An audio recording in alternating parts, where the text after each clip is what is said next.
I'm Anna Echols. I'm a cake designer and bakery owner from Wilmington, North Carolina. And in my spare time, I like to work out.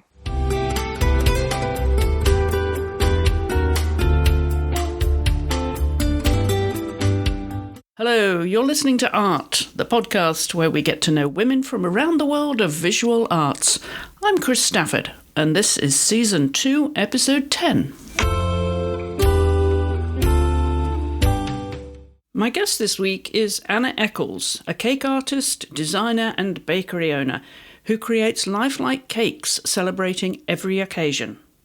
With painstaking attention to detail, her goal is to produce a cake that is hard to decipher from the real thing, almost too good to eat. Anna was born in Wilmington, North Carolina in 1984 to Douglas and Delona Echols. She has one brother, Douglas Echols Jr., who is a custom home renovator. Her father, who passed away in 2006, was a commercial real estate developer and entrepreneur who loved cooking, and Delona, a stay-at-home mum. Her father once owned the shopping centre, actually, where Anna's bakery business is now based, although he sadly did not live to see her business develop. Anna attended Cape Fear Academy for pre-K through 12th grade in Wilmington, followed by Meredith College in Raleigh, North Carolina, for her bachelor's degree, prior to attending the Orlando Culinary Academy for the Le Cordon Bleu Patisserie and Baking Program. It was while she was there that she took part in TLC's The Ultimate Bake-Off, which, Anna says, was a defining moment in her career. In 2011, she returned home to Wilmington to her mother's house, where she started her bakery business and operated for the first 2 years. One Bell Bakery took off, and she expanded her space for customers and which now has 8 full-time staff, whom Anna considers her family. Anna's creative artwork has attracted celebrity clients, including the late country music singer Charlie Daniels, who gave her a cowboy hat in return. Anna, welcome to the Art Podcast. Great to have you here. Thank you so much for having me. And I love the part that you work out because, as we talked about before, when you're carrying those beautiful cakes out to transport them to the customer, it's a precarious time for you. So I guess you need to have all your upper core strength and arm strength, right, for any eventuality. I really do. People do not understand how heavy some of these cakes are. They really are. Sometimes it takes more than one person to lift them. How much would they weigh? Like, what would be the heaviest cake? Oh, we've had cakes that weigh up to 70 pounds. Just all the buttercream, and when you're talking about like an 8-tier cake plus a board and structure in it, they really are a lot heavier than you would think. And of course, the way that you carry them, all the strength is on your forearms, so it's kind of an awkward thing to carry and hold and balance perfectly straight. And you were saying you know every pothole in Wilmington, North Carolina. I know every single pothole in this city. I know exactly what roads not to take. You have to avoid all the brick downtown, and I know exactly which way to safely transport a cake. Because some of these cakes, I mean, of all the work you put into them, Anna, and then they are quite tall, some of them as well. So if they toppled, I'm bound to ask, have you ever had a disaster on delivery? We have had a couple disasters, but honestly, it's been a situation that I've been fortunate enough to recover from. Just a couple mishaps in transit, but just by the grace of God, had enough time to get back to the bakery and just happened to have extra cakes and was able to, construct something at least for the bride and groom to have to cut into. So I haven't had any, disasters that just took me off my feet, but a few bumps in the road have definitely gotten me. And you create these beautiful masterpieces. They are art of the cakes that you make, and they're for any occasion, right? They can all kinds of occasions, not just weddings or christenings. Anything. Exactly. I mean, the bulk of the business is definitely weddings, but we also do divorces, and we celebrate anything you can imagine. Potty training, success stories, really, really anything. And that's what makes it fun, honestly, when someone emails us or calls us and asks us to create something for a really random occasion. I think that's awesome. I love doing that. Have you had any real surprises that you've never done before and you think, oh my goodness? The first divorce cake was surprising just because most of my days are spent celebrating weddings. And so the first request for the divorce celebration cake was a shock. But other than that, now I can't say I've seen it all, but it does take a lot to surprise me at this point what people are celebrating. Well, let's just put this in context, Anna, because you were introduced to me by our first guest of season 2, Natalie Watts. Yes. Who you have an interesting connection with. Just explain how you guys know each other. Yes, her father and my mother are together. So we are unofficial sisters. But both of their partners are gone. This is not an affair that we're disclosing to the public. Correct. Yes. Yes. My father passed away and her mother passed away around the same time. And Natalie's from Wilmington. And we actually grew up like pretty much across one street. So not too far. I didn't know her or her dad, but of course now they're a huge part of our life. So what age were you when you guys met then? It would have been when it was probably 2011. I believe 2010. So you don't remember each other from childhood?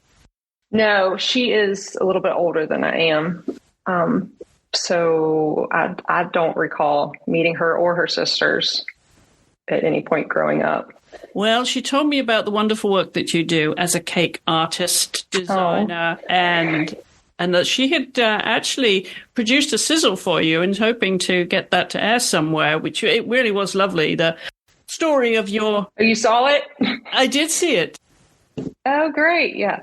That was so much fun. Yeah. And it really speaks to, obviously, showing your work and, I mean, the artistry that goes into it, your team and beautiful, beautiful images, which people can see also on Instagram if they want to see a still photo of your work. I recommend you do follow Anna here at One Bell Bakery, isn't it? At One Bell Bakery. Yes. And we'll put that in the show notes, of course, at the end of the show.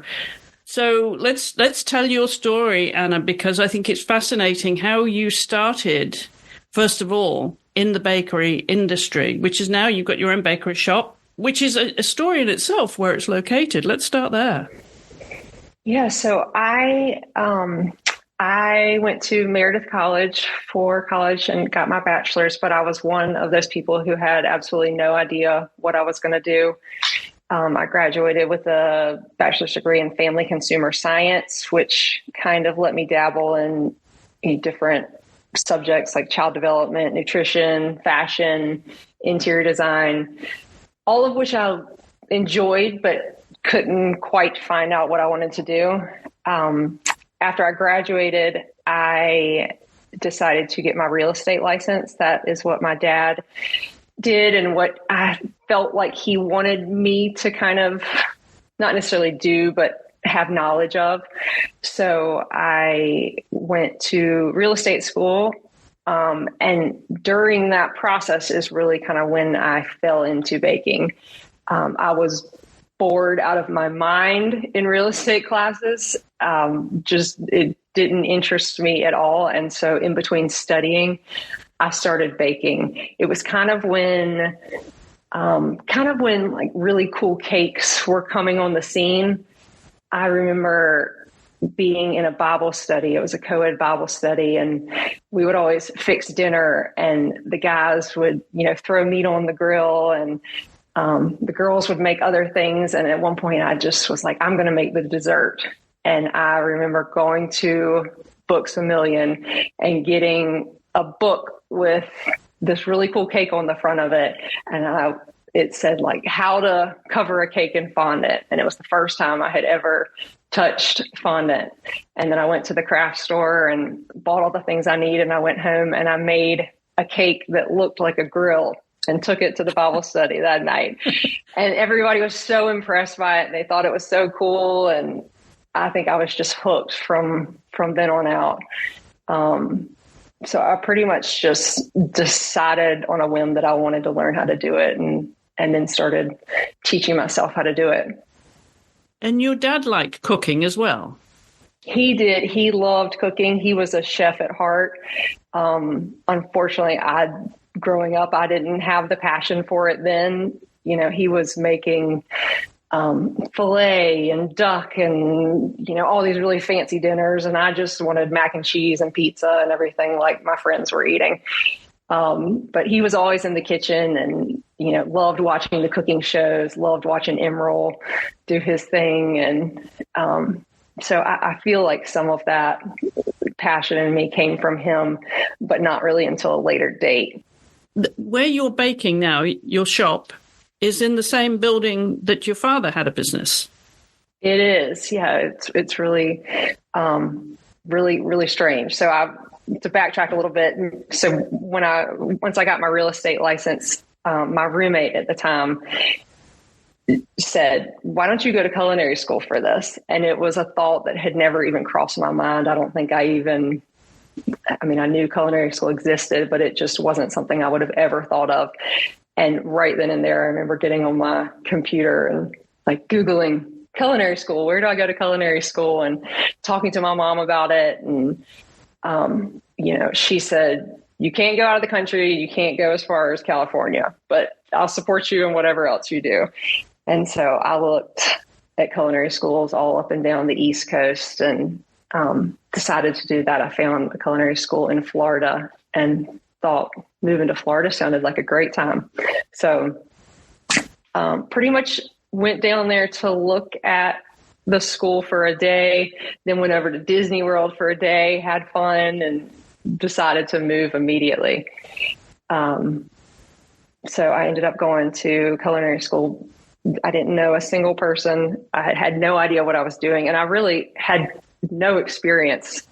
The whole thing was really on a whim. And that was in Orlando? That was in Orlando. And so I moved down there, enrolled in school. I was taking classes at night. And then I spent pretty much all of my days just making fake dummy cakes in my apartment by myself during the day. I'd buy these styrofoam, they call them cake dummies. And so it's just shaped like a cake and you can decorate it and then take the decorations off of it when you're done. So I would come up with these like hypothetical situations where, you know, a client would come to me and want a cake for a baby shower. And then I would decorate the cake for a baby shower and just spend hours making little details and then take a picture of it for my portfolio and then take it all down. And then start over with, then a client wanted me to do, you know, a wedding cake in a garden, and I would do something like that and then take it down. I mean, I just spent all of my days just basically playing with cake tools and fondant and sugar and really just teaching myself and learning new skills, and then going to culinary school at night. Culinary school ended up not being exactly what I thought it was going to be. It was a great experience, but we were learning a lot about, you know, French pastries and breads, and we were making croissants and creme brulee and delicious things. It just wasn't what I was interested in. I really just wanted to decorate cakes. That's all I wanted to do. And your cakes, of course, they look so real. I'm sure you've heard this 1,000 times. They're almost too good to eat, and they look so real. They look like the real thing, not a cake. But every part of the cake is edible. For the most part, yes. And those are my favorite cakes to make. All my staff will tell you, I'm a stickler for things to scale. So my favorite cakes are the cakes that I can make to scale so that someone, you know, would look at it and question whether it was a cake or not. Because you can make a really cool cake where people are like, is it real or is it cake? But if it's not the same scale as what the object would be in real life, then it's just a cake to me. So I do love the cakes where it makes people question. But at the end of the day, it's cake. So I want people to enjoy it too. I want people to take pictures and enjoy seeing it. But of course, I want them to eat it because it's just as delicious as it is beautiful. And a lot of research goes into this, Anna, doesn't it? You really do spend your time working on the, the detail, as you say, getting everything to scale. Yes. I mean, you must go to wherever, like if it's a car, you probably go to a mechanic shop, do you, and take photos of yes and things so that you get it absolutely right. Right. And Natalie caught some of that footage, which was really fun. When she was filming me for a couple of weeks doing cakes, I remember I had a cake that looked like a barbecue sandwich. So we went to a local barbecue place and I ordered a sandwich and just was taking pictures of it and studying it before I ate it for the cake research. And yeah, I mean, a ton of research goes into this, especially when someone requests something that I know nothing about, which happens quite often. Just literally this past week, I had to make an electric guitar, which is not something I play or have had much time around. So I had to do a lot of research online for that. And I remember one that sticks out was one of my favorite cakes actually that I made was a Formula One race car, which I've seen on TV, but when you start to study them and all the logos and the brands around the car and the detail in those cars is just insane. That felt like, like a project, I have to learn why these cars are like this in order to be able to create a cake to look like it. Do you enjoy the pressure of a commission like that? Because I know some artists, whether they're painting or sculpting, whatever, some artists don't like that pressure of a commission. How do you cope with it? Because this is for an occasion. This is a big day and you can't be screwed up. Right. I do and I don't. I would say I kind of work well under pressure. If it's something that I'm really into, it's just the best. It's like a high. It's the most exciting thing. Like if it's an object that I love, if it's something that I know nothing about, it's a little scarier.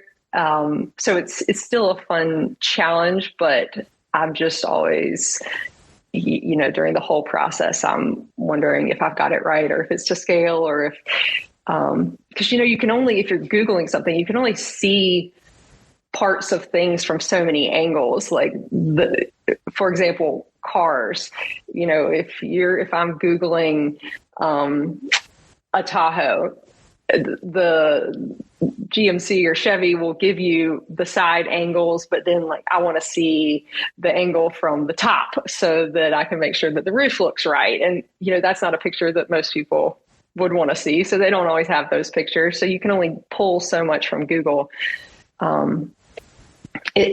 It is fun, but it gets challenging when I feel like I'm limited to what I can do based on the images I can find or, the images that the client provides. If they say, here is my car, make my car, but they send me one angle or one photo of it. Well, I want to know what the back looks like and what the license plate says, because I want all those details. And I want to know if they've ever been in a wreck and if there's a dent in their bumper or, I like to, I'm a stickler for detail. So I like to be able to make things as realistic as possible.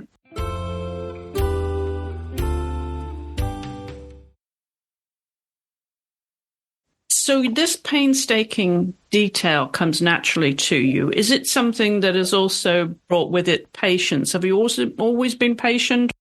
I guess so. Yeah. Yeah. Does this really slow you down and make you patient because of that incredible attention to detail that you have to have? I guess I do have patience. I find that people that's what people say most often when they're watching me work. I would never have the patience for this. I could never sit here and do this, for this long. So I do find people telling me that all the time. It's second nature to me. I enjoy the process. So yeah, I mean, after I've been working on a cake for 3 days, I'm probably maxed out and I'm ready to finish up a project and see it out the door. But I really don't mind all that. I love the details, honestly. Like if I'm carving, carving a big object, it's putting the small details on it that is my favorite part, not actually carving the object. What would your family and friends or even your staff say about you in terms of your personality and your professional traits? Oh, that's a good question. I mean, they would definitely point out my attention to detail. I'm still really hard on myself and, second guessing whether things look good or if I've put enough detail into something. And my staff's amazing. They're always right there saying that that it's amazing and the customer's going to love it. And I'm surrounded by really, really great cheerleaders that if I ever doubt what I'm doing, they definitely lift me up. Now, you're one of two. You have a brother. I'm just wondering what life was like growing up for you, Anna. What kind of things that you were amused by as a child? What were your earliest memories? My brother and I are really close. We had a great childhood. We spent our summers at the beach together, and we live in a beautiful town. And I wouldn't say we had that much in common. We had different interests, but we really did have a great childhood. I was always really into art. People still say, if I show them pictures of what I do, they'll say, "You're such an artist." And, even you must think so because I'm on your podcast now, but it's still hard I don't think of myself as an edible artist. Yes. But, I loved art growing up, and art class was my favorite class. I was always really crafty, but I never felt like I excelled at art, if you know what I mean. Like I cannot draw anything. I can't draw one thing. I can draw stick figure people. I can draw stick figure puppies. I can't really paint either. If I sat down in front of a canvas, it's like decorating cakes is really the only medium that I found that my hands allow me to do, which is a great thing. It's really fun and I enjoy it, but it's still sometimes funny to hear people call me an artist because I do feel boxed into my one little niche of cakes. But given the multi-dimensions of that, I would have thought maybe sculpting might be something that you could easily do.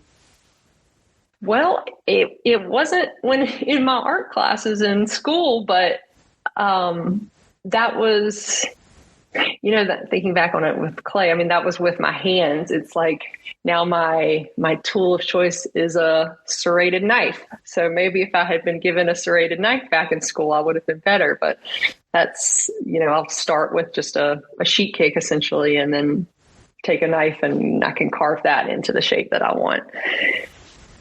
I still will use templates though, just because I'm such a perfectionist. I don't, if it's a certain shape, I'll print out a template to follow just to make sure that I have everything right. What kind of art did you like then as a child, since you were drawn to it? I mean, really anything. Like I say crafty. I loved doing projects. I can specifically remember a project where we had to, I don't even know what we had to paint, but then our teacher essentially had us shred it into these strips, and then we wove metal through the strips. It was like a weaving of paper and metal, and I thought it was just the coolest thing. I liked to create things with my hand instead of just draw. I remember I took a 2D art class in college, and it was just black and white drawing. I mean, it was terrible. I hated it. I can't even believe I passed it. So I'm better with 3D. I'm better with color. I'm better with more fun projects than just, a sketch pad and a pen. And in the kitchen at home then, when you were a child, were you inclined to help your mum with the cooking or your dad? I was not. There are pictures like probably every kid has, with a cute little apron on when I'm in the kitchen, and I think I was helping with something. I mean, my mom and I do have memories of making gingerbread houses at Christmas, and I did love doing that. And we would make lollipops at Christmas, but I don't really have memories of making cakes per se. But when I think about it, when I make these really awesome cakes for kids' birthdays now, and I think, well, I didn't have really awesome cakes for my birthdays back then, but it just wasn't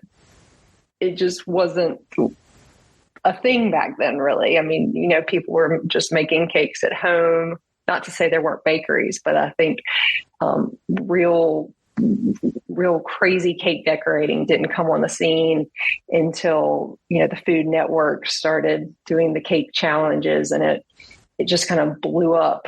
I think in like 2009 or something like that.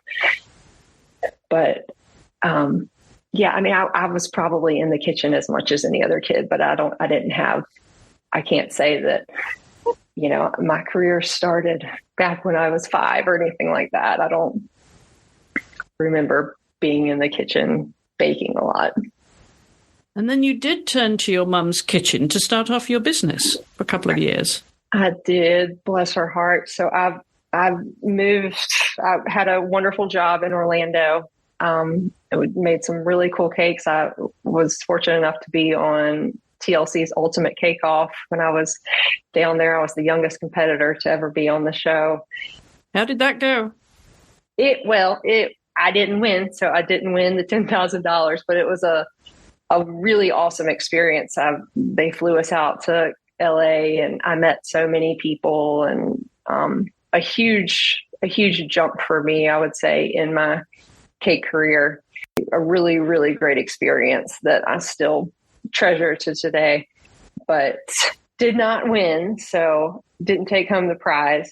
But just had a really great job in Florida, and pretty much just moved back home because I was at the age where all of my friends were getting married and I wanted to do their cakes, and it just felt right. So I moved back in 2011, and my mom, bless her heart, let me bake out of her kitchen. So I pretty much moved all of her stuff out of her kitchen and cleaned it and had it inspected, and just started running a business out of her kitchen and her dining room. And I can remember telling her she needed to go away or go upstairs or go run an errand, because I had a bride and groom coming over to do a tasting. And I was having meetings in her dining room and then baking wedding cakes every weekend out of her little 5-quart KitchenAid mixer in her kitchen. And I did that for almost 2 years, which, looking back on it, I have no idea how I was able to do that, because I was doing all of it myself. And that just seems so overwhelming now. But did that for 2 years, and then finally decided to open up a bakery. So my family at the time owned a little strip center shopping mall, and we had a vacant unit that had already been occupied by a kitchen establishment. So there was some bones to it. So I decided to move into there. I did a lot of the construction myself, so it was a long process. The unit was disgusting. I had to rip up floors and take down ceiling tiles and completely gut it. But at the time, I opened it just to basically have a bigger commercial kitchen for me to bake out of. So I had a small retail case, but it was really just a kitchen for me to make cakes out of. And if somebody wanted to come in and pick up a cupcake, they could. So I did that for about 2 years, and then decided to knock down the wall that I had previously put up and expanded the bakery by 1,000 square feet and opened a full retail bakery. I wanted kind of like a cafe seating for people to come in and be able to pick up something sweet and sit and hang out and also look at cakes. I wanted an opportunity to showcase some of the cakes that we do. So if you come in, there's behind the counter, it's just shelves and shelves of different cakes on display. And we try and have a cake that anybody that would walk into the bakery could relate to in some way. So a lot of kids' cakes, a lot of different celebrations, birthday, anniversary, wedding cakes. So being the English woman at heart that I am, when it comes to tea time, could I come in and have a cup of tea and a piece of cake? Yes, that's exactly why I created it. Yep. I love it. I feel like we should have, a cup of tea and a piece of cake right now while we're talking. Yeah. And that's what people do. Well, we started selling cake by the slice. So you don't have to come in and get a whole cake. You can get one slice of whatever flavor cake you want. And so that's what most people do. They just will treat themselves to one slice of cake. And I love it. I love when people come in and just treat themselves to something. Well, you obviously reached where you were destined to go in terms of your career, Anna. But what else would you say from your childhood that means the most to you? I mean, I do think it's really special what I'm doing now. I wish my dad could see where I am. He was, I said that, he was a chef at heart, but he just was into all of those cooking shows when they hit the scene. I mean, he watched Food Network all day long and would make his grocery lists and go to the store and get everything and come home and make these really lavish meals for our family. And it was so amazing. And I know he would have loved to see me on TV. It wasn't the Food Network, but would have loved to see me on a show and would have just been so tickled at me being in the culinary field in some capacity. I know my mom is just as proud of me. So it's a really great place to be. Is your mum at all involved in the business? She was. I had her working up front for a little bit when I first opened the bakery, and she was great. She made a lot of friends, but she quit. I think I was working her too hard and paying her too little, and rightfully so. She said that she didn't want to answer the phone anymore, and she wished me well. So, no, she is always there for me when I need her. She still runs errands when I get swamped during wedding season and, I'm missing an ingredient or something. So she's the best, but she is no longer an employee of One Bell Bakery. I asked her to deliver one wedding cake, which ended up becoming quite the adventure. So she has vowed to not do that again. All right, we won't embarrass your mum anymore on the show. Yeah. Sorry, Delona, we really didn't really want to embarrass you. She's the best. I'm just thinking too, in terms of the artists in your family, your dad's mum, so your grandmother on your dad's side, was also an artist. Yes, she was. I have several of her paintings hanging in my house. She was an artist. And when I think about it, she actually did make some of my birthday cakes that were gorgeous, with just some hand piped flowers on them. When I think about it, that was pretty advanced. That was a pretty advanced skill that she was doing back then. Just on a bundt cake or something, but it had colored icing and and pretty flowers. So maybe I did get some of the skill from her as well. Well, we also ask for the guest playlist. You know that because we use your chosen music, your playlist on the Instagram posts. But I'm wondering what the playlist would be in the bakery. Do you have like that kind of atmosphere, or is it all concentration, no music? So honestly, I can work in complete silence. I get so focused that I tune everything out and I don't hear the music anyway. If I'm in the bakery by myself late at night, chances are music is not on, which usually shocks people. But I just get so in the zone that I do better without distractions. But when my staff is there, there is always music playing. But there's no telling what it is on a given day. We are all over the place with music. So we listen to literally almost every genre. We just try and switch it up. I just tell them that it can't be slow music that will put me to sleep. But we listen to anything that kind of hypes us up and keeps us moving faster. Well, bakers are known for a very early start in the morning. What time do you normally start, Anna? Well, COVID kind of made us adjust our hours. I used to be open for breakfast, so we would open at 7, which was really early. Our hours started around 5 or so. But since then, we kind of phased out the breakfast side of the business, and we don't open until 10. So my schedule really depends on the volume that week.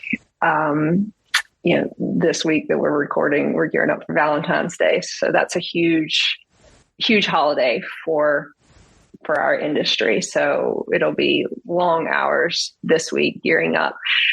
But it really just depends. The business is pretty seasonal. So we're always slammed for holidays. And then the wedding season here is March to June. And then it's so hot, it kind of dies down and picks back up September through the end of October.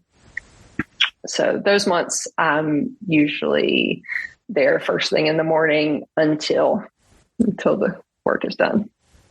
Now, you mentioned that you enjoy working out when you have time, when you're not working. I do. What does that mean to you in terms, is it just for general fitness, or do you enjoy sport and being competitive? Both. General fitness and like you mentioned, I mean, I do say that I have to stay strong in order to carry these cakes. Also, just the sheer nature of holding my right arm in the air all day, putting buttercream on cakes, I get so sore. So I do like to kind of try and stay loose. But I do love sports. I grew up playing sports. I played soccer and basketball and tennis and volleyball. So I do love sports. I don't play any team sports currently, but I do just like to stay active and athletic. I love watching all types of sports, and just in general, I find it motivating. The other thing that I've realized I like to do is puzzles. And I've discovered recently that it's because it's the only activity that keeps me completely zoned out. And I'm not thinking about work or cake or the bakery or taxes, or I'm just thinking about the puzzle that I'm doing in front of me. So yeah, that's another thing that I've gotten into recently. These are jigsaw puzzles. Yes. Just like 1,000, 2,000 piece puzzles. I just crave. I think it's just so I can mentally check out for a little bit and not think about cake, because I am always thinking about cake. I catch myself, if I'm shopping, I'll see like a texture on something and be like, oh, that would be so cool if I could make that texture on a cake. And then I shake my head and I'm like, you're not thinking about cake right now. You're not doing cake right now.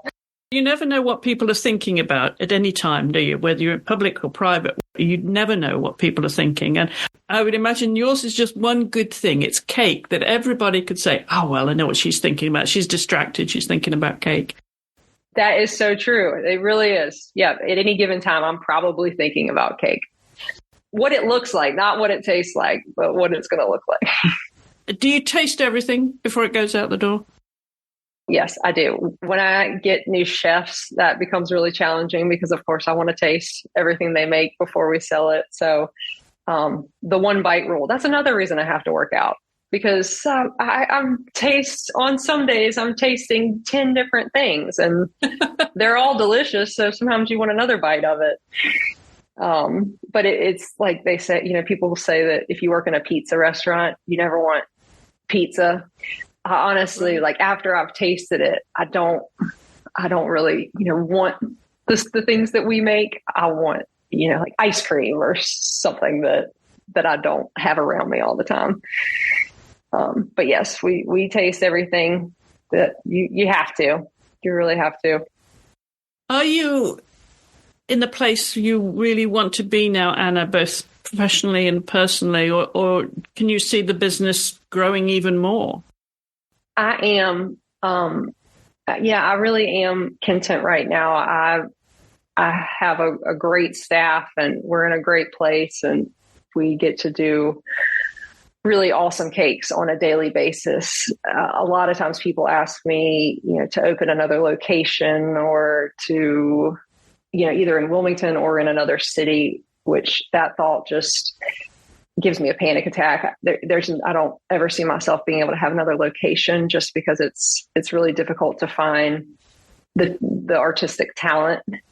I can find people to bake things, but it's hard to, I can't be in more than one place at a time. And it's hard to find people to be able to recreate things. So I'm going to stick to one location for sure.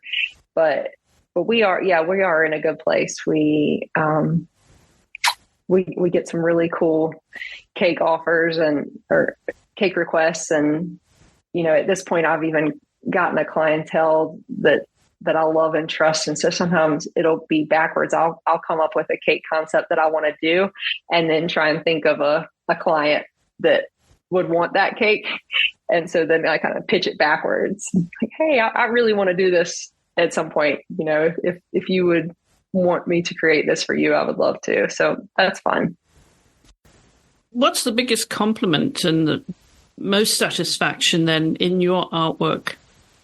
Yeah, I guess it would be when people say that they didn't cut into their cake. I remember specifically one of my friends, a groom's cake that I made for her husband, he refused to cut into and was in their freezer for years. It honestly might still be in the freezer. And that was like 10 years ago. I'm not sure, but he just refused. It was a duck.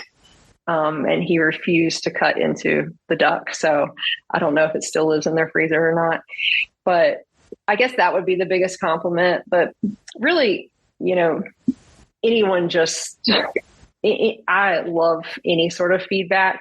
I'll work for a week on a cake sometimes and just be so excited about it and then not hear from the customer, which is always deflating, but I know people are just busy. It's not because they didn't like it. They just, forget to give me feedback. And then I might run into them 6 months later and they'll say, oh, it was the most amazing thing. But just to know that, that the cake was enjoyed and that people talked about it and that they loved it or it, brought back some sort of memory. I did a 3D car cake a couple of weeks ago, and it was literally just to invoke a memory between two friends. She ordered it for her friend just because she said this will make her laugh because of some story in their childhood, which I thought was cool. So yeah, I love to know that all the hard work people enjoy. Do you have any secret talents that people wouldn't know about? They'd be surprised about you, Anna? I don't think so. Sometimes I like to explore other culinary art. I don't think people would be surprised by that, but I love making a charcuterie board and kind of taking that to the next level. Or even, cocktails. I love really pretty cocktails, and I just like to make things look pretty. But I find that most of the things I like to make look pretty are edible. Clearly. Yeah. I'm wondering if you had a second career and it didn't involve food, what might it be? Oh, people ask me this all the time, and I have no idea. I actually ask people this for me. I say, what would I do? What do you think I would do? I don't know. It would have to be something creative. I honestly can't picture anything. I think I would probably go back to my roots like I did in Florida, and I would be unemployed here at home, just doing these little make-believe scenarios of somebody ordering a cake, and I'd be making cakes by myself in my house. I really don't know what I would do. Well, maybe you never will need to know. I hope so. This will never be a question that comes up. If you look back at your life now, though, Anna, what would you say would be the major turning points, those milestones that have gotten you to where you are today? The first one would be my roommate and still my best friend telling me that I should go to culinary school, because I honestly don't think if she hadn't have said those words that day, I don't think it would have even been a thought in my mind. So that was huge. I still thank her for that to this day. The